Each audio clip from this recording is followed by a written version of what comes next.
Hello and welcome. My name is Cory Ahonen, and I'm the Deputy Director of Health and Community Services for Financial and Veterans Services. Since 2018, I've been the Veterans Services Officer for the town of Easton, and during a recent reorganization in our department, I became the Deputy Director for Financial and Veterans Services. Under this new role, I provide services to veterans as well as any resident needing financial assistance to maintain their housing, utilities, employment, and food security. Through referrals to outside agencies, my office will work with residents and their families to determine individual needs and program eligibility. The purpose of this program is to provide valuable information to our veterans about the benefits they have earned through service to our country. Over the next few segments, you will see informational interviews with subject matter experts on VA healthcare, VA education benefits, vet centers, VA home loans, and other service providers in the veteran community. Let's begin by discussing some local supportive services available to our veterans. What is a Veteran Service Officer? A Veteran Service Officer, or a VSO, is a municipal employee that provides assistance to veterans and families regarding federal, state, and local benefits. The VSO is an advocate for veterans in the community. The VSO's job is to help other veterans in the community learn about, apply, and in some cases, receive benefits. Every VSO is a veteran.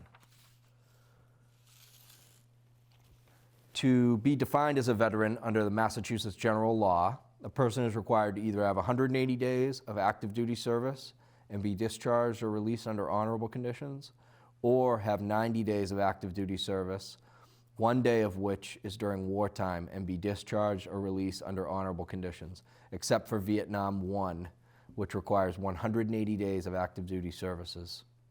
Any questions on this can be directed to my office. Mostly can be answered on your discharge documents, whether that be a DD-214 or NGB-22 for National Guard.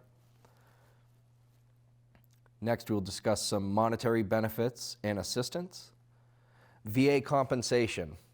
This is VA disability compensation, and it ranges from $152.65 per month to $3,517 per month, excluding what you would receive for dependents, children, and dependent parents. VA compensation, disability compensation is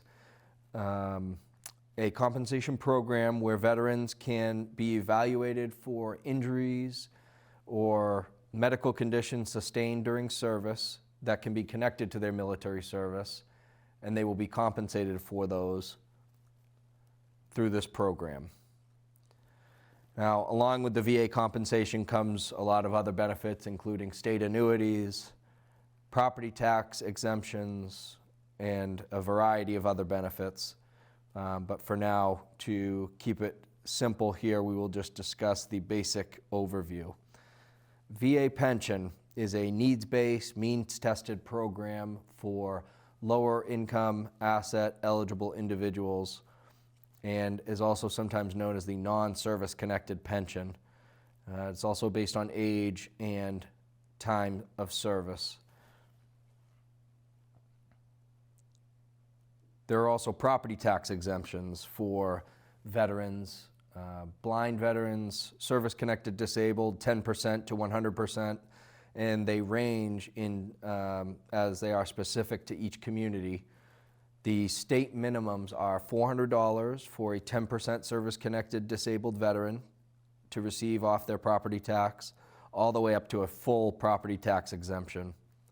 In the town of Easton, we recently passed the Massachusetts General Law, Section 22F,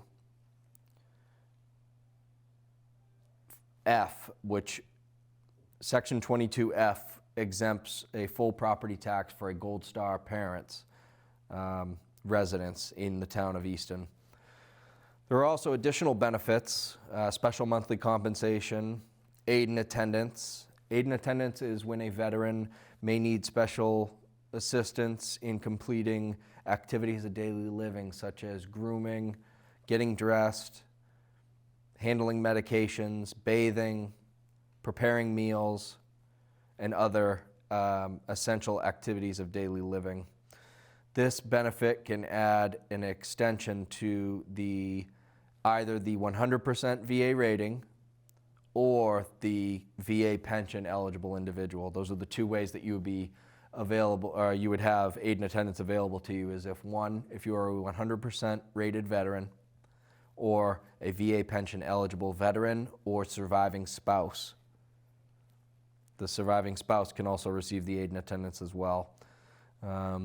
Additionally, there is dependency and indemnity compensation, which is for surviving spouses of service-connected death veterans, right? So a veteran who died due to a service-connected disability, or a veteran who died on active duty, the surviving spouse will receive this dependency and indemnity compensation. At that point, they are also eligible for the Massachusetts state annuity, which I will get into momentarily, as well as some other benefits with the property tax exemptions. MGL Chapter 115 is a needs-based, means-tested income assistance program, and the current rates for this year are income for a single person below $2,147, and if you are a married couple, it's your income monthly before taxes must be $2,904 or less, and assets below $8,400 for a single person and below $16,600 for a married couple. Common question with this on the assets is certain things do count as assets. Any cash, savings accounts, checking accounts, stocks, bonds, trusts, IRAs, a second vehicle only. So your home and your primary vehicle do not count as assets. So again, any questions on this can be directed to your Veteran Services Officer. They're the ones who conduct the initial application for all these benefits, especially this Chapter 115, being that it's a town-based benefit and it is reimbursed by 75% each year. If done correctly by the towns, the state reimburses that 75% each year. Next, we have the Massachusetts state annuity, which I touched upon in the dependency and indemnity compensation. To be eligible for the Massachusetts state annuity for veterans, you must have that 100% permanent and total rating as a veteran, or surviving spouse of a 100% permanent and total veteran who held that rating for 10 or more years.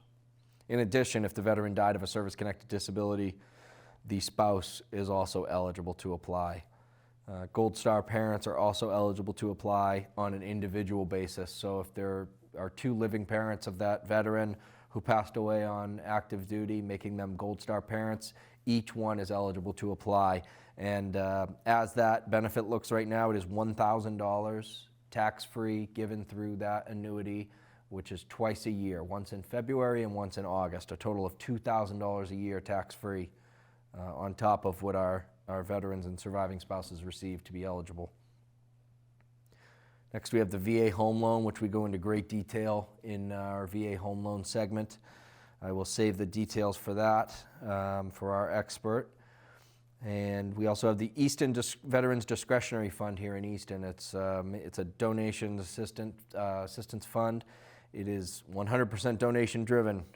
We have quite a bit of donations come in and out of that account each year. It goes to provide items necessary for daily living and to ensure the dignity and independence of our veterans in the town of Easton.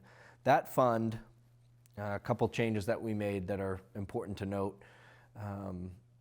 Upon my, taking over the Veterans Department, we decided that the traditional definition of a veteran, which I talked about in the last slide, was not, maybe not the best definition to follow for this fund. The aim of this fund is to help anyone who needs the most help, and a lot of times we find that those are those folks who don't meet that criteria and they don't have any other benefits. So we decided to open our Easton Veterans Discretionary Fund to adopt a local definition of anyone who's ever served, anyone who's ever worn the uniform for one day or more, If you do not have a dishonorable discharge, you are eligible to seek assistance through this directly through my office. Next, we assist with the Welcome Home Bonus. This is, the requirements are to be a Massachusetts resident at time of entry. There are bonuses for each era served. So if you did not receive your bonus, say in Vietnam when you got home, please reach out to my office or reach out to your veteran service officer to get that information. They can help you determine whether you have received that or not and how you can apply. More recently, we have our welcome home bonuses for our returning veterans from Iraq and Afghanistan. Those are some of the larger welcome home bonuses. We see some folks receive $1,000 for their first deployment and $500 for any subsequent deployment. There are multiple factors that determine how much money you'll receive, and that is determined by your DD-214, where you served. You can use citations from medals you received, commendation medals that say where you were, how long you were there, and your veteran service officer can help you apply and provide the documentation that will prove that location. On the next slide, we'll discuss education and career counseling benefits. So, first of all, you have your Chapter 30 Montgomery GI Bill. That is payment directly to the individual, and then tuition and fees are mostly covered. Basically, the individual will get their money directly deposited to them, and they will do the disbursement to their institution of higher education. And again, that pays most of the bills to in-state school for in-state tuition. You get into some of your more expensive schools, you may find that you are not receiving the full amount to pay that tuition and fees. It's all program dependent. Then you have the Chapter 1606 Montgomery GI Bill. This is the Reserve Education Benefit, and that provides a monthly stipend to the individual student. They are probably currently serving in the reserve on a 6x2 contract, and they're receiving this benefit. It amounts to, in the hundreds, probably about $500-600 a month. They report to the school that they are attending at a full-time basis. If they're attending at a part-time basis, that amount is prorated. And I would urge you to please see your VA education counselor at your institution, your school or university, and they will be able to tell you how much you can expect for each individual situation. Next, we have a Chapter 31 VR&E program. They recently changed their name from vocational rehab to VR&E, Veterans Readiness and Employment. And this benefit will cover tuition and fees, supplies, books, parking fee, counseling, and basically anything that is needed by the veteran for them to be successful and continue in school. The only thing they won't pay for are things that they don't directly relate to your attendance at the school or your education goals or your career goals. That's really, the program is focused around career. And again, we get into these benefits deep detail in our VA education benefits segment. So next we have the Chapter 33 Post 9/11 GI Bill. This benefit covers tuition, fees, BAH, book stipend. BAH is a basic allowance for housing. Based off the zip code of the school, so not the zip code where you live. It is the zip code of the school. And then the tuition and fees are paid directly to the school. Now, if the tuition and fees exceeds the amount, which in Massachusetts is would be based off the most expensive state school, which if it hasn't changed, that was UMass Amherst. And if the tuition and fee amounts for your school exceed that amount, that of the most expensive state school, there is the Yellow Ribbon program, which can help bridge that gap. Say if you attend a private university that is more expensive than that cap. You may only transfer this benefit to dependents while you're still on active duty. That's a common misconception that you can transfer this after the fact, or you could transfer it to your grandchildren. Unfortunately, it's only transferable to your direct dependents, your spouse, children, stepchildren in some cases. but that needs to be done while you're still on active duty, and we'll go into some fine detail about that during our education segment. Chapter 35, Dependents Education Assistance. This provides roughly $1,300 a month to a full-time student. This is usually, it's always a dependent of a veteran, but in some off cases that dependent could also be a veteran themselves. So you may only use one of these federal benefits at a time. This particular benefit is similar to the stipend program in the Chapter 1606 Montgomery GI Bill on a larger scale. These folks receive a $1,300 roughly a month. That number seems to go up each year. And it is to the dependents of 100% permanently and totally disabled sponsor, which would be a veteran. And that's for each of their dependents. So say a veteran who's 100% permanent in total, they have 10 dependents. Well, each one of those gets their own Chapter 35 benefits to use. It is limited to the number of months, and it's usually enough to complete the degree and in a traditional program. And it's roughly, like I said, $1,300 a month, that number changing each year. And those students, those dependents are urged to contact their VA education representative at their institution to apply and use this benefit each semester. Additionally, heavy on the career counseling here, we have Mass Hire Career Center. They got their DVOPS, unemployment services, resume services. They can help you, get connected to career resources and find a good connection for you coming out of the military to, what may be a good fit for you if you're looking to enter the workforce directly. Again, resources to help get yourself prepared for that as well. Contact those folks with the state. Next, we will discuss medical assistance for veterans. So, VA health care is available to all veterans who are granted a discharge under honorable conditions. This includes the general under honorable conditions. That's another common misconception. A lot of veterans also get upgraded for VA healthcare purposes only. So this is also provided that they meet financial criteria or have a service-connected disability.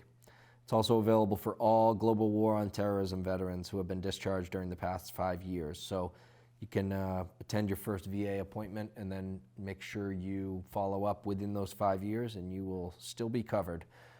We discuss the VA also in great detail during another segment as well, and you'll be able to hear much more about that. So some other benefits and services locally that are offered. Out of my office, we offer flags and markers, so you can see them in the picture here, the picture on the left.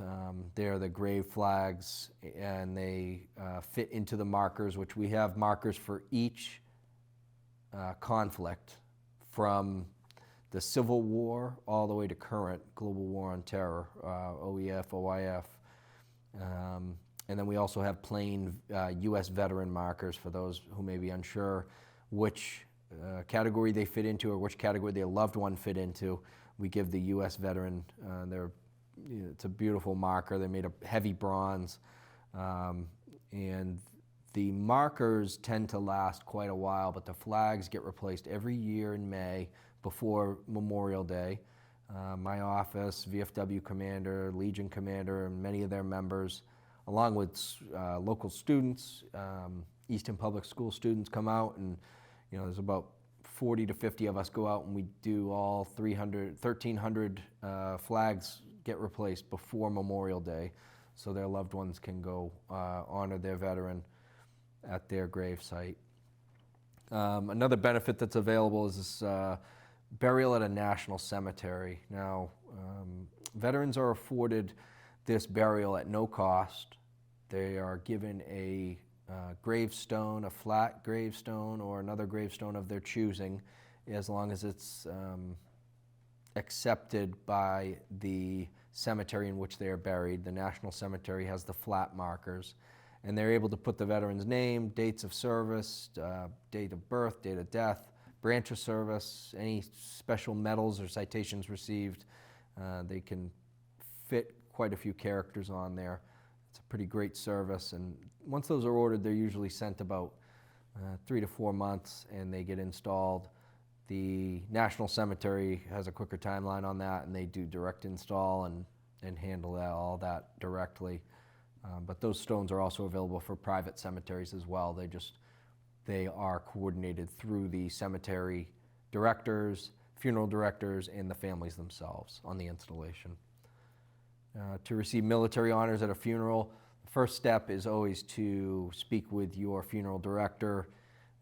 They usually contact the National Guard units. If it's Air Force or Army, they'll contact the other branches as they're able.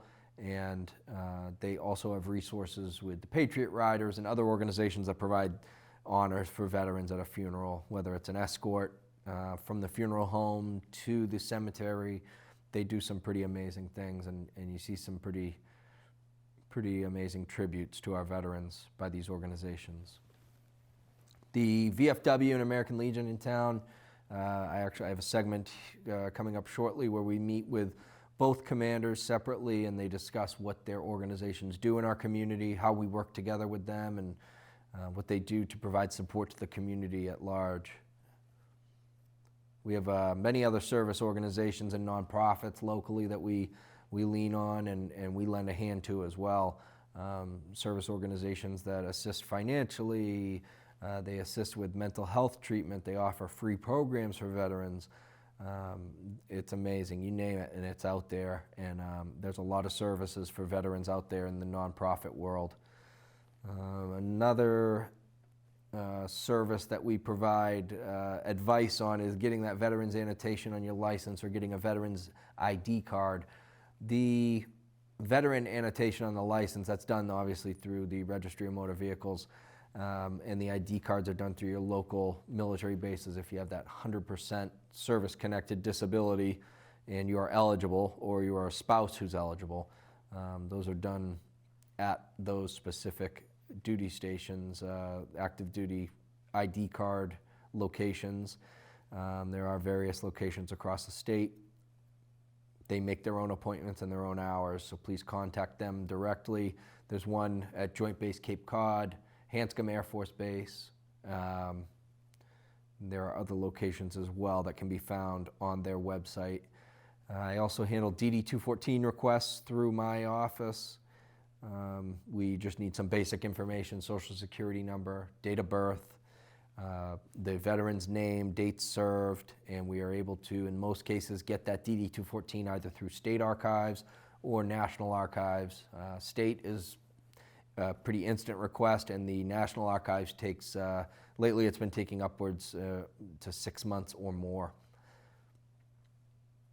Something to also be on the lookout is that hiring preference for military or time buyback for local, state, and federal government jobs.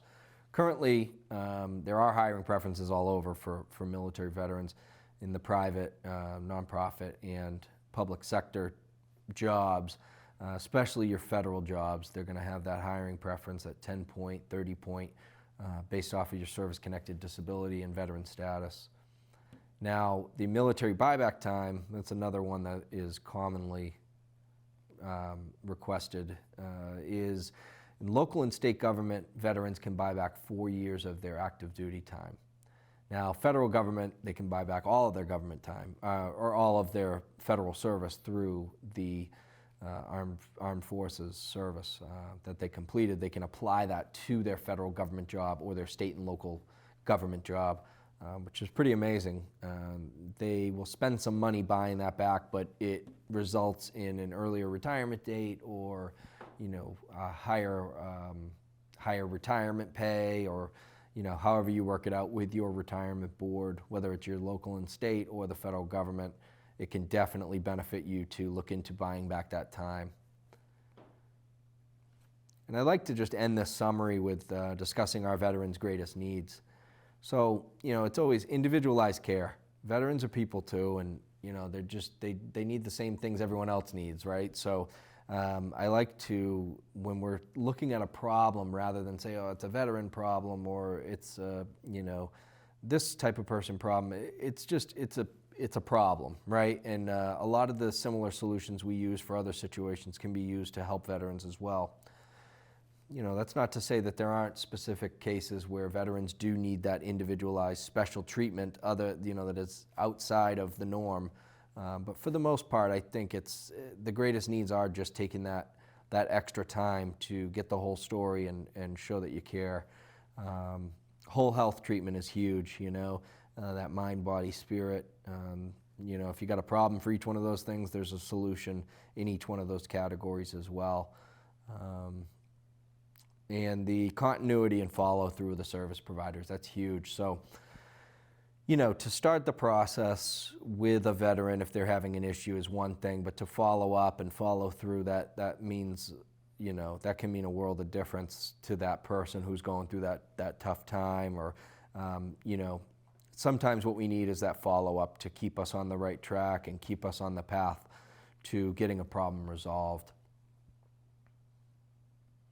Community support is another huge one. It's something we see a lot here in Easton. We see a lot of community members show up to our Veterans Day or Memorial Day parades. Community members show up to reflag the graves, like I had mentioned. Community support goes without saying is one of the biggest needs that our veterans have when they're coming home, is to know that they're welcomed and supported, and that they can fit back into society in their own way. And awareness and knowledge of what's available. Outreach is one of my most difficult pieces of my job, is making sure everybody hears what they need to hear, right? So the responsibility is really on all of us to spread the word for anything that can help. Word of mouth is probably one of my best ways of getting resources out to those who the resources are available to. It's amazing the amount of people I hear, they call me, they say, oh, my neighbor mentioned you, and wanted to come see what was available, or I saw this newsletter, or I saw this email or this post on social media.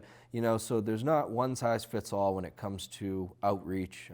We need to have outreach across the board. So just awareness and knowledge of what is out there is number one, and it helps me do my job. So, and I'd like to just thank all of our Eastern residents for helping me to provide the support that I am able to our veterans, whether it's through, financial assistance, or just being there for them to hear, or, showing up to a Veterans Day ceremony or Memorial Day ceremony. I couldn't do it without the support of the community. So I speak for all veterans when I say thank you for your support, and we thank all our veterans for their service.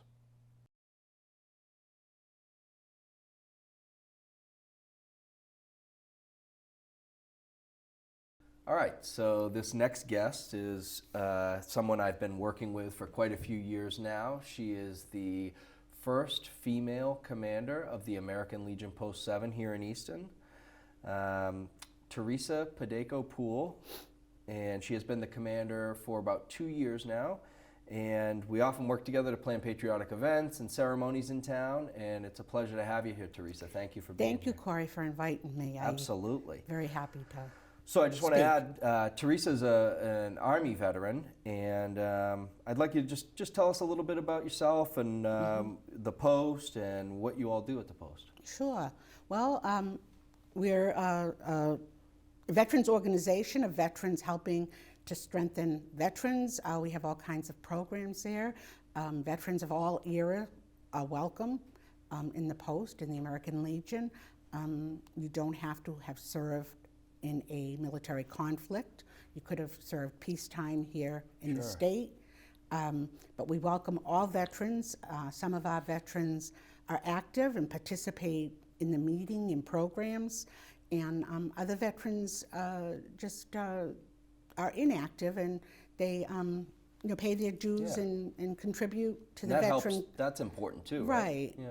They help contribute to the veteran cause. Great, so, yeah, no, strengthen numbers, and right. Maybe at some point they do become active members right. when the current active, fade off into the inactive status, or right. vice versa. So that raises an interesting point now on the members. Now you could have been like a reservist or National Guardsman.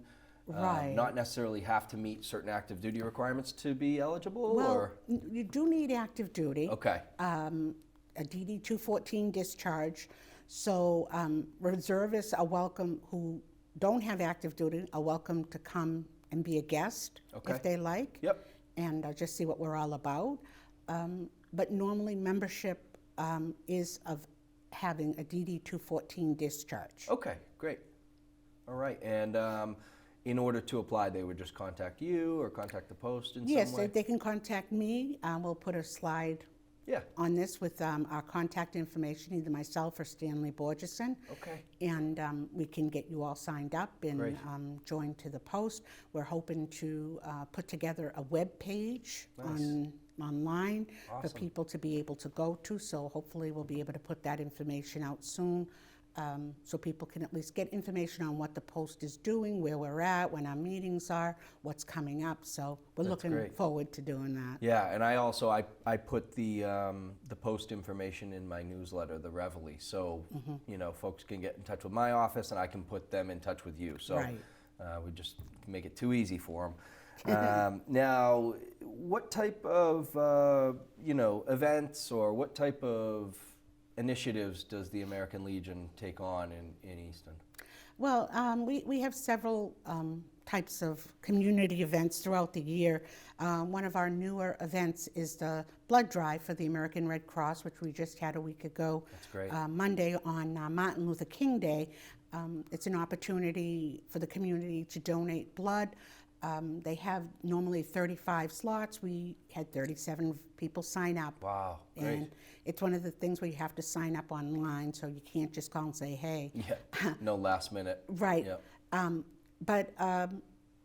Yeah, we had 35, and of the 35, we had a few that couldn't donate for one reason or another. Sure. But we were able to get 25 pints of blood for the Red Cross. Wow. Which was really nice. They're That's very great. excited. They like coming to Easton because they do well. You know, because they've been having difficulty in other communities, getting the volunteers to help them, Oh, and yeah. then getting the people to donate and then to come. Sure. So they have a good turnout here in Easton. Thank you, Easton. Yeah. No, I bet they were grateful that you Yeah. know, the Legion was able to show up for them. Right. And that's great. And I know a lot of members. Your meetings are pretty well attended. I know you guys host a monthly meeting that has a dinner and a guest speaker. Could you tell us a little bit about that? Yeah, we have meetings on the fourth Tuesday of the month, 7 p.m. at the VFW. We have the dinner at 6 p.m. What I'm doing this year is going to a different restaurant here in Easton each month for our meeting meal. We've used a couple of the supermarkets' deli platters. We've used Italian dining with some of the local eateries. And then when we start the meeting at 7, we have a speaker. Great. And we're focusing on service-oriented people. We just had Julie Lovely speak to us from Wild Hearts horsemanship program. Yeah, and we're it's a great hoping to program. get other program speakers over the next coming months. But it's a wonderful time, especially, you know, you come to the meal and you're able to have some camaraderie with Absolutely. fellow veterans and talk and chit chat and catch up on times. And we've just started doing a little bit more with a coffee hour type Yep. social for the members. Yeah, and I've been to those. Those are great. So, you know, time to just get together again, you know, outside of a meeting context. Yeah, share resources, ideas. Right. Yeah, there's a lot of good energy coming from Right. those meetings. Yeah. And, you know, I feel like there's you know, you have your new vice, the social Junior program. Vice. Yeah, junior vice for social programs. Right. He's taking care of social programs, Matt. activities, the coffee hours, and just trying to get members together. The senior vice, she also is working with that because of some limitations she has with the VA. She Yeah. can't focus on the VA portion of her responsibilities. So the post is kind of coming together to help people get back out, because Yep. with the COVID and everything, some of the members may not want to come to Right. the meetings, but we encourage them to come. We're trying to, reach out and give them a way to come. We have social distancing. We sterilize the tables with Yeah. the wipes and everything. And when we serve the food, we wear masks and follow COVID protocol. So, we're pretty well. Safe as can be. Right, I as think, safe as can be, and keeping the distancing as Yeah. well. We still have room at the meeting for other people Great. to come, to join, members, and Yeah. if you'd like to come and just see a meeting, you're welcome to, give us a call and let me know, and we'll bring you on in. That's great. So how many members do you have? Right now, we have 184 members. Wow.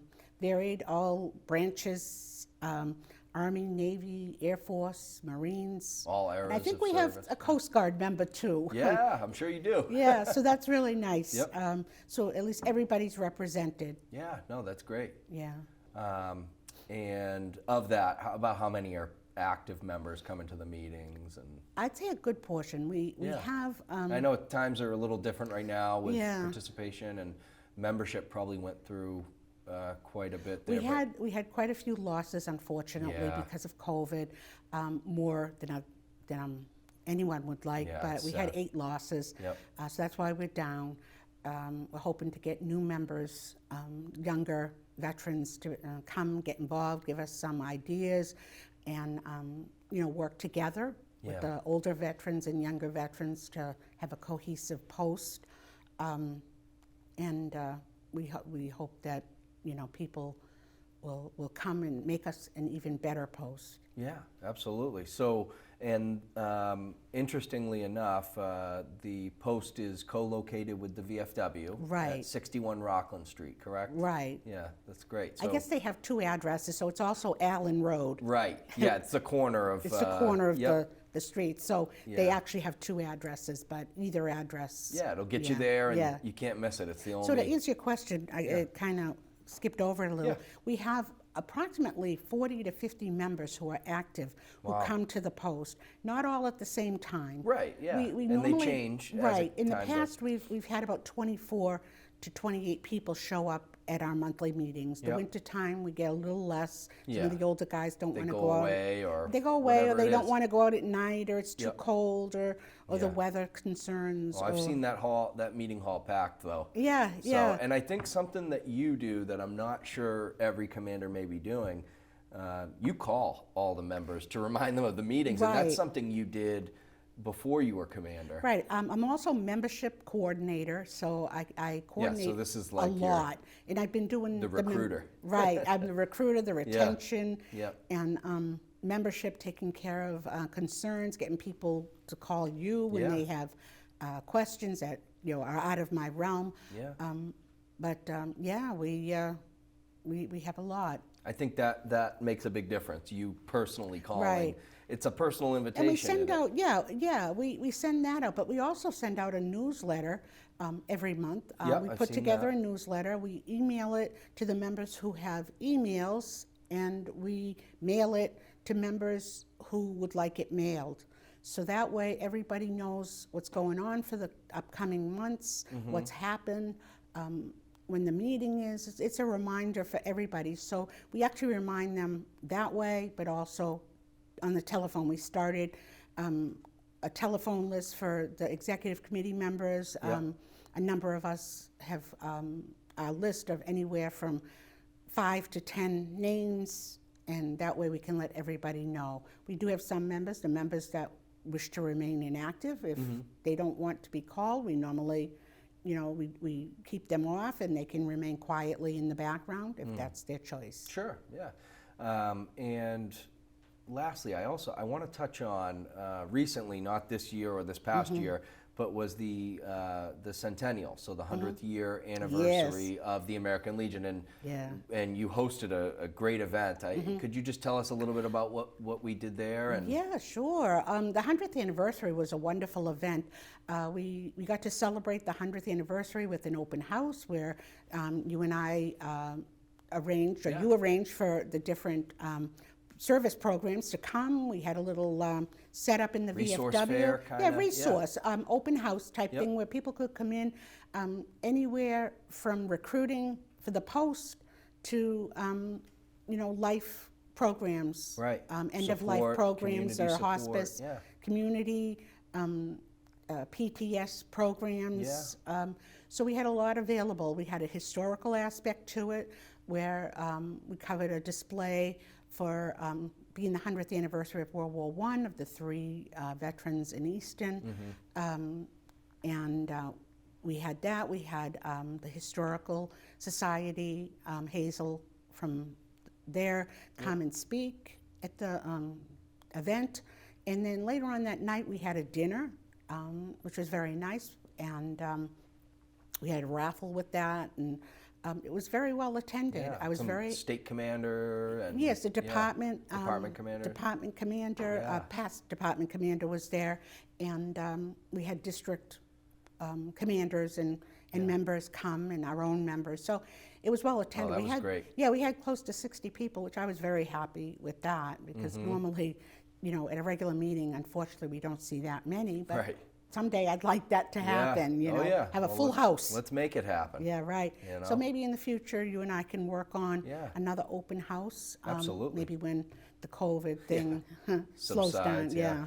Well, and then in addition to that, we work on the parades planning and the Right. other patriotic ceremonies together. Right. So. Yeah. So and also, touch upon. I was happy about starting back up the Pearl Harbor Remembrance Day. Yes, that was a big one too. Thank you Right. for bringing that back. Yeah. That's I great.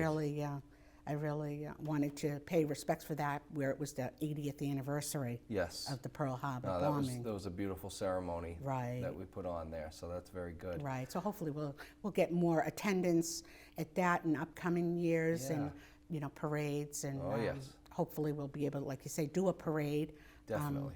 But depending on COVID, we'll have to Right. downgrade it to a ceremony if need be. Yep, and we adapt and overcome, and Right. we honor those days the way they're supposed to be. So, Right. well, that's great. Is there anything else that you want to add, Teresa, or anything else you'd like to say to our viewing audience? Well, yeah, I did have a request to the community where if residents could help by letting veterans and their friends know that there is an American Legion post here in Easton. I had been confronted several years ago, and someone's like, "We don't have a post here in Easton." Oh. And I was like, "We don't? I We've been here, run we the just had meeting. our 100th anniversary." I go to all the meetings. Yeah, so that was a little concerning to me. Yeah, they may be confused because there's not a separate building, but that's Right. that's very common in a lot of communities that the Right. building's So, shared. so if they could let the local community know, Spread whether the it's their word. friends or veterans or friends of friends, and if they have any questions, they can always call me. I will help them, even if they need to join a post in their town if Right. they don't want to. I've done that before, where I've recruited somebody in, and they're like, "Oh, I live in the Cape. I live in Wareham. What would you like to join the post down there?" And get them the phone numbers that they Yeah. need to join those posts. So that's one request. And then also would be, of course, to attend the parades, ceremonies. Absolutely. The more, the merrier. Yeah, it's a simple gesture, and Yes, it means a lot. It does. Just show up, Right. on your day off, and for most folks that get the day off on Veterans Day and Memorial Day, Right. pay that tribute, pay that respect, and enjoy your day. Right. And we try, I know years past, we try to give a handout of some kind. We've given out little flag stickers to the Yeah. people in the parade. Yep. We have flags themselves. Yeah, children are welcome, Yeah. families. Oh, everybody's Everybody. welcome. So if you're able to make it, and even if you can't make it or you're a little afraid to get out, you can watch it here on ECAT. Exactly. Yep. You know. We have that film. ECAT films that for us, and Right. we appreciate that. So yeah. So look for Memorial Day details coming toward the end of May. The details will be coming out earlier in the month. And Veterans Day, of course, November 11th. The details for that will be available a few weeks prior to that. So be on the lookout for those. And before we close, Yeah. I didn't touch upon some of the programs Oh, that yeah, sure. Post 7 has. Please, go right ahead. So normally we have Poppy Drive each year, one in May, for the month of May, where you can mail in a donation and receive a poppy. Or you can come by our 2 locations that we normally have to purchase a poppy, which more information will be coming out on that. And the monies that we get from the poppy drives, we use it for programs such as the scholarship program. We have the Post 7 scholarship program. So if you have any seniors that would like, that have a parent who has been on active duty or was an active duty veteran, they can, and the student would have to be here in Easton. But we do sometimes accept outside, depending on whether the parent lives here or the student lives here. Gotcha. So like that connection. to Yeah, you've Easton. got that connection to Easton. Okay. And I can get you the application and let you know if you're able to get that. We Great. also have a Boy State, Girl State program, which is a very nice program with government, democracy, leadership. So it's a wonderful program, and that's for juniors in high school. Great. So if you want to learn about that program, let us know. I will be doing my own video series with panel discussions, and an upcoming one, hopefully in March, will be with the Americanism committeeman. Great. And he'll speak a lot about that, and it'll be very informative. And then we have Post 7 baseball team, which you can check with the high schools. It teaches boys and girls from 15 to 19 sportsmanship. Yeah. So you can talk with them or give me a call, and I will get you the information you need to get into that program. Those are several programs that we work with, and just to give everyone an idea of how we help. But we also help veterans. If there's veterans Absolutely. that need financial assistance, we help there. Thank you for mentioning that. I've called on you a number of times, especially in the past couple of years, to help out. We had a gentleman who's a veteran who needed help replacing a water heater. You contributed money to that. Right. Along with the VFW and other organizations. Right. We all pool together and we pitch in to help those in need. So thank you for reminding me So of that. yeah, That's thinking great. of that, it's the veteran family. Yes. To keep us all together. Yep, but also, help the community. Oh, overall. absolutely. That's Absolutely. an amazing thing. It's not just Because the community is a veterans, big part of helping us. Without Absolutely. the community, we wouldn't be able to go very far. And one last thing I want to mention, the Operation Got Your Backpack. Oh. That was great. So that was Yes. something that you and I worked on together Yes. through the Salvation Army support to get over 60 backpacks to children Right. in Easton who needed a backpack with school supplies to get started. Right. And the Legion contributed significantly to that. Yeah, It's yeah, great. we donated money to help Yeah. provide the supplies for it, and the Salvation Army donated the bags, and you Yeah. coordinated with the schools and everything, and it was a wonderful program, and Yeah. I hope the children, Oh, yeah. did well with It's that. appreciated. Yeah. So, well, thank you so much for being here, Teresa. We really You're appreciate welcome. it. Hope Thank you have you. a great day. Thank you. Thank you for tuning in and learning about the amazing benefits that are available to our veterans. If you have any specific questions regarding your eligibility, please reach out to your Veteran Services Officer located in your town or city hall. If you live in Easton, please reach out to me and I'd be glad to help. I can be reached by email at cahonen@easton.ma.us or by telephone at 508-230-0690. Also, be sure to check out the other videos in this series that outline numerous other benefits that are available to our veterans. As always, thank you for your support and continued service to our veterans.